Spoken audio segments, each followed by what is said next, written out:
Izstāstīšu jums sapni par suni un bedrēm.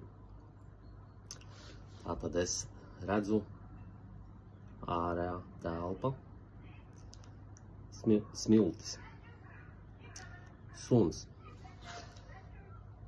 Suns ir apglabājis nebaltām dienām sev kaulu gardumu.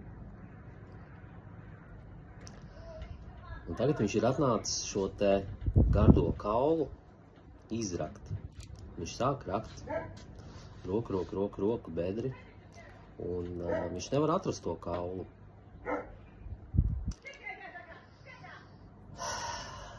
Viņš nevar atrast to kaulu. Un viņš rok nākošo bedri. Viņš rok to bedri, un tad kaut ko viņš tā kā satausta. Un tad neredzama roka paņem un izceļ 3 ābolus no tās bedres un noliek aiz čupas, ko šis suns ir izracis.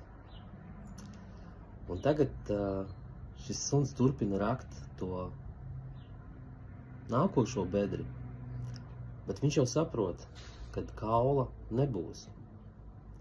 Viņš zina, ka ir tikai āboli, bet arī tos viņš nevar dabūt. Nu, bet viņš turpina rakt nākošo bedri. Viņš zina, ka kaut kad viņš tiks līdz tiem āboliem, kaut kad viņš viņus atradīs, tos ābolus. Un tiem, kam ir suņi, vai ir bijuši suņi, vai būs suņi, vairāk jau tiem, kam bija suņi. Un ir, tie ļoti labi zina, cik suņiem garšo ābolu. Un es aicinu jūs komentārā ierakstīt savas atbildes uz to, ko nozīmē šīs bedres, ko nozīmē šis apslēptais gardums, kauls, ko suns ir apslēpis. Kāpēc viņš viņu nevar atrast? Un kāpēc ir āboli? Kāpēc ir 3 āboli, kurus neredzama roka